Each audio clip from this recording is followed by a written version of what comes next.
रायगडचा आवाज या यूट्यूब वृत्तवाहिनीत मी अविनाश घोलप आपल्या सर्वांचं मनपूर्वक स्वागत करतो। आता घेऊ या आठवड्यातील महत्त्वाच्या 10 घडामोडींचा आढावा। विरार पूर्व येथील चामुंडा नगरमधील रमाबाई अपार्टमेंट ही इमारत कोसळली असून या दुर्घटनेत जवळपास 17 जणांचा मृत्यू झालेला आहे।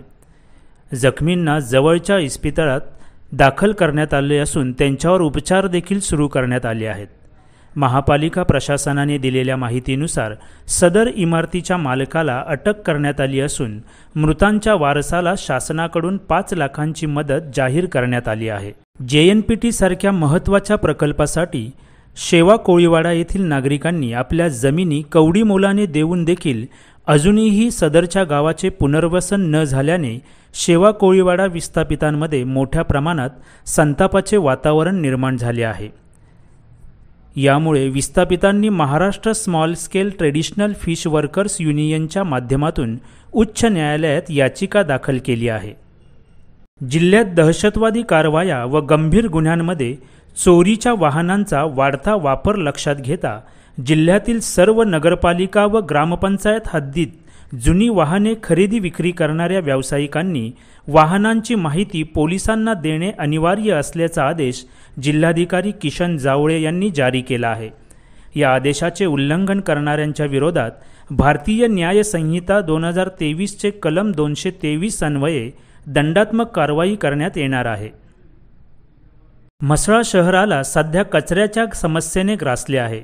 नगरपंचायतीच्या नियोजनशून्य कारभारामुळे डम्पिंग ग्राउंडमधील कचरा थेट शहरातील नदीत मिसळत असल्याचा गंभीर प्रकार समोर आला आहे। यामुळे संपूर्ण शहरात रोगराई पसरण्याची दाट शक्यता असून नागरिकांच्या आरोग्याला धोका निर्माण झाला आहे। यावर तातडीने उपाययोजना न केल्यास युवा सेनेच्या वतीने जनआंदोलन छेडण्याचा इशारा देण्यात आला आहे। मराठा आरक्षणाचा मुद्दा पुन्हा एकदा तापल्याने मराठा नेते मनोज जरांगे यांनी आपल्या हजारो समर्थकांसह थेट मुंबईत धडक दिली। या निमित्ताने ऐन सणासुदीच्या काळात मुंबईतील सुव्यवस्थेवर ताण निर्माण झाल्याचे पाहावयास मिळाले। मनोज जरांगे यांच्या आंदोलनाला अनेक आमदार खासदार यांचा पाठिंबा मिळत असल्याने दुसरीकडे सरकारवरील दबाव देखील वाढताना पाहायला मिळत आहे। या साऱ्या परिस्थितीत सरकार आता काय भूमिका घेते हे पाहणे औत्सुक्याचे ठरेल। मणक्यातील नस दबणे, हातापायात मुंग्या येणे, चक्कर येणे, कंबरदुखी, मानदुखी, जुनाट सांधे विकार, त्वचा विकार, केस गळती, कोंडा, फंगल इन्फेक्शन यांसारख्या जुनाट आजारांवरती मात करण्याकरिता मिरज येथील प्रसिद्ध डॉक्टर चिवटे यांच्याकडून प्रभावी उपचार करण्याची संधी आता महाडमध्ये उपलब्ध। संबंधित रुग्णांनी आजच आपले नाव नोंदवा। डॉक्टर अन्सारी यांचा जुना दवाखाना डॉक्टर बाबासाहेब आंबेडकर राष्ट्रीय स्मारकाच्या समोर, आपणा बाजारच्या बाजूला। वेळ दिनांक 4 सप्टेंबर ते 18 सप्टेंबर 2025। नाव नोंदणीसाठी संपर्क साधावा। मागील 4 ते 5 वर्षांपासून माणगाव जवळील कळमजे येथील गोदा नदीच्या पुलाचे काम अपूर्ण अवस्थेत आहे। पावसाळ्यात दरवर्षी या पुलावरून पाणी वाहून जाते आणि मग प्रवाशांना वाहनधारकांना निजामपूर मार्गे पर्यायी रस्ता वापरावा लागतो। परिणामी प्रवाशांचे मोठे हाल होतात। दरवर्षीच्या भेडसावणाऱ्या या समस्येवर मात करण्यासाठी शासनाने ठोस पाऊल उचलून सदरचे काम पूर्ण करावे व सदरच्या ठेकेदारावर कामात दिरंगाई केल्याने कारवाई करावी अशी मागणी भाजपा तालुका माजी अध्यक्ष संजय अप्पा ढवळे यांनी दिली आहे।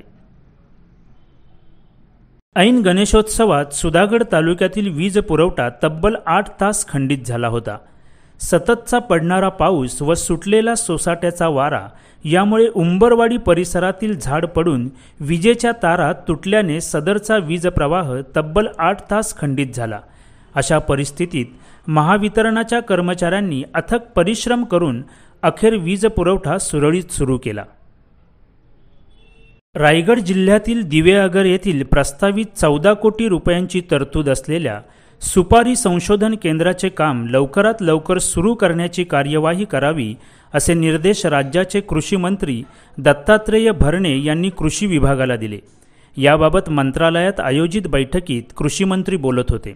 सदरच्या संशोधन केंद्रामुळे स्थानिक शेतकऱ्यांना उत्कृष्ट दर्जाची सुपारीची रोपे मिळून या भागाला त्याचा चांगला फायदा होईल व इथल्या पर्यटनाला चालना देणारे ठरेल असा विश्वास भरणे यांनी व्यक्त केला।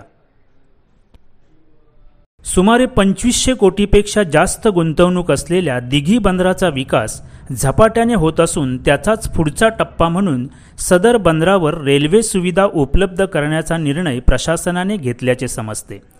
यामध्ये आगरदांडा ते रोहा रेल्वे मार्ग तयार करण्याचे योजले आहे। त्याबाबतची भूसंपादनाची प्रक्रिया देखील सुरू करण्यात आली आहे। सदर बंदराचा विकास झाल्याने जिल्ह्यातील बेरोजगार तरुणांना रोजगार उपलब्ध होण्यास मदत होणार आहे। अशाच अचूक बातम्यांचा वेध घेण्यासाठी रायगडचा आवाज या चॅनलला लाईक करा, शेअर करा आणि सबस्क्राईब करा।